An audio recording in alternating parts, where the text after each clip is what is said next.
Olá, galerinha conectada à TV Radiotech, tudo bem com vocês? Hoje iniciamos mais um ponto e vírgula e as pautas da semana são o abuso sexual de menores na igreja e violência contra professores. Roda a vinheta.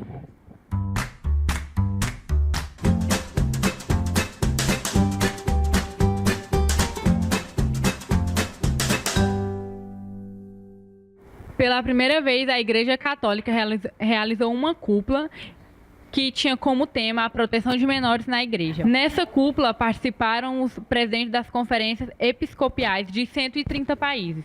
E durante 4 dias, eles discutiram como gerenciar os casos de abuso, a criação de um código de conduta para os sacerdotes e a capacitação de pessoas para que saibam identificar o abuso e informar a polícia.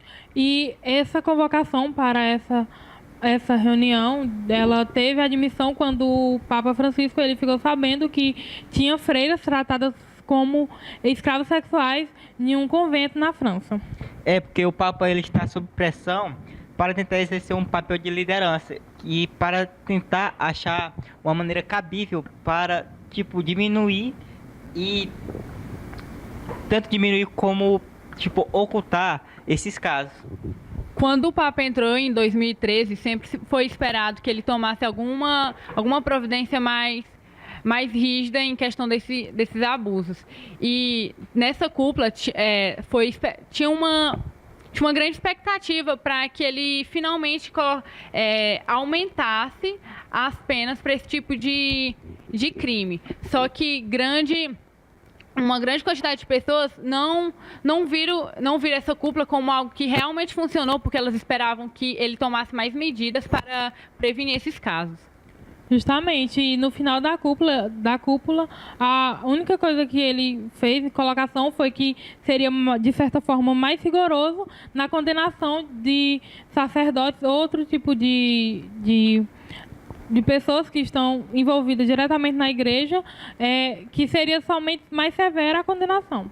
Bom, teve uma investigação que na Pensilvânia, que é no leste dos Estados Unidos, que lá relataram que mais de 300 sacerdotes abusaram sexualmente de 1.000 crianças, 1.000 menores de idade. É um número bastante elevado. E também, como a Anderson falou, que são abusos de freiras. E na maioria das vezes ela não denuncia porque ela mora lá no convento e tal. Aí ela precisa daquela moradia. Aí ela tem medo de não ter o local para morar e pega e fica com medo de não tentar denunciar. Sim, nessa reunião foram escutados relatos de vítimas e também foram relatados casos onde a igreja ela escondeu que tinha gente sofrendo esse tipo de abuso. A gente pode citar também o caso de uma africana que contou que foi influenciada, de certa forma influenciada a fazer 3 abortos por conta que ela havia sido violentada, e a igreja encobriu. Teve também de uma asiática que ela disse que foi abusada sexualmente mais de 100 vezes.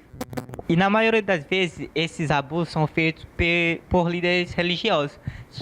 Então ele usa o poder dele como para sacerdote e tudo mais, para tentar meio que diminuir essas mulheres e abusar sexualmente, tanto de mulheres como de crianças, tanto meninas como meninos.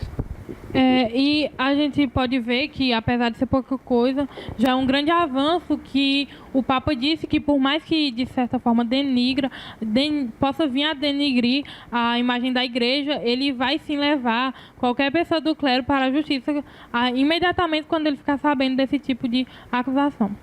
Pois essas pessoas estão passando por acontecimentos que marcam elas e que para você nunca vai conseguir superar, mas você pode tentar viver com aquilo, mas ela sempre vai, de certa forma, você sempre vai ter um receio, principalmente em ficar em um lugar, caso você tenha acontecido isso com um homem que tenha ali violentado, você vai ter mais um certo receio em ficar em um lugar com algum homem, porque você sempre vai sentir aquele medo. Também porque vai sofrer um trauma, porque de menores, são crianças. A criança, se abusada sexualmente, ela não vai esquecer tão cedo, vai marcar ela provavelmente não vai esquecer, porque vai marcar a vida dela toda. Tipo, como tu falou, for mulher, ela vai ter aquele medo de, tipo, estar naquele lugar sozinho, tipo, com algum homem. Ela vai ter aquele receio. Mas o Papa tá tentando levar à justiça, né? Então, espero que isso seja verdadeiro e que os que cometeram esse ato possam ser punidos, Até porque lá era para ser um lugar onde as crianças iam se sentir, de certa forma, protegidos. E eu também concordo com o Micael e espero que isso venha a se tornar que o Papa possa criar regras para que esse tipo de abuso, esse tipo de violentação seja pagado da forma correta, tenha uma pena mais rigorosa. Então, galera, essa foi a primeira pauta do programa de hoje. A segunda pauta vai ser violência contra professores. Bom, a violência contra professores dentro de escola é algo que vem crescendo constantemente. Os alunos, eles estão perdendo, de certa forma, o respeito pelos professores. A gente pode citar exemplo, Ana Vitória, da questão do Paulo Procópio, que foi um professor durante 20 anos e há umas semanas ele sofreu um atentado onde um aluno de 14 anos lhe agrediu fisicamente. Uma pesquisa realizada em 2013 pela Organização para a Cooperação e Desenvolvimento Econômico mostrou que o Brasil é o país número 1 na violência contra professores. E isso é um dado bastante ruim. Isso porque temos pessoas capacitadas que estão ali exercendo seu ofício e que tentam passar o melhor para seus alunos e que, pelo fato de repreender, reclamar algum aluno, ele sofre uma punição que o aluno dá a ele.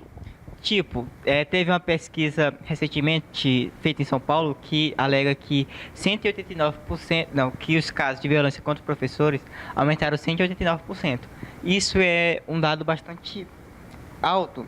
E, tipo, esse dado, ele já é tratado como algo banal, porque essa violência contra os professores, porque eles estão deixando até de denunciar, porque já meio que se acostumaram a ser desrespeitados em sala de aula e preferem não fazer queixa. Como tu falou, isso já está vindo a se tornar algo banal, principalmente porque porque nas escolas não é comum ter alguma punição em caso onde o aluno agride o professor. Isso porque também não é algo para ser normal. E o Paulo Procópio falou em depoimento que ele fez uma fala: estou horrorizado. A gente sempre ouvia falar em casos de violência dentro de sala de aula, mas confesso que nunca imaginei passar por isso. Aí teve uma pesquisa feita pelo Sindicato dos Professores do Estado de São Paulo que apontou que 84% dos professores afirmam já ter presenciado esse tipo de agressão, sendo ela distribuída em agressão física, verbal, entre outros. E o que eu acho é que esses valores éticos e morais deveriam ser passados para as crianças, seria de responsabilidade total dos pais. Mas não é o que está acontecendo hoje em dia, porque nem todo pai ou mãe ele aceita o fato do professor meio que repreender o aluno, meio que dar alguma bronca, porque ele não vai gostar disso. Mas na maioria das vezes o aluno está errado, o professor chama a atenção dele para mexer no celular, para tentar prestar atenção na aula e adquirir conhecimento. Justamente, só que a gente também não pode, tipo assim, apesar dos pais ter uma influência muito grande na questão da educação do filho, mas a gente não pode citar simplesmente um pai como de certa forma, causador disso, porque às vezes o pai tenta ensinar e a criança é que não aprende, porque, de certa forma, a má influência leva muito a que venha acontecer esses casos. Não é, de certa forma, tu culpar o pai, mas especialistas já falaram que se o pai, ele mostra que o filho, sim, na escola o professor vai repreender ele, de alguma forma, é comum tu receber uma reclamação do professor, ele não tem que agir de maneira violenta. Simplesmente vou bater o professor porque ele não deixou mexer no celular, ele reclamou comigo. Mas essa má influência eu pressuponho que tudo essa falando essa má influência deve ser de outros alunos, certo? Então, Não é exatamente de outros alunos, é porque a gente vê em grandes centros que pessoas menores elas são expostas não a certo tipo de coleguinhas, não que na cidade menor não tenha, não que a pessoa, mas, por exemplo, a pessoa que o pai não fica diariamente em casa, por exemplo, mas que o pai tenta ensinar, mas ele vai aprender alguma coisa na rua, algo que venha levar ele a, por exemplo, uso de drogas, o que faz com que a pessoa fique totalmente mais violenta. É tipo isso que eu estou querendo dizer. Eu entendo que o pai tem um papel fundamental para que isso não venha acontecer, porque a gente vê muitos casos também que pai, ele tenta botar o filho como um santo. A gente sempre vê isso. E eu acho que isso pode até encandear que isso venha acontecer, mas principalmente o convívio nas ruas, é o convívio onde a pessoa vai ficar exposta a todo tipo de mal da rua, é tipo isso.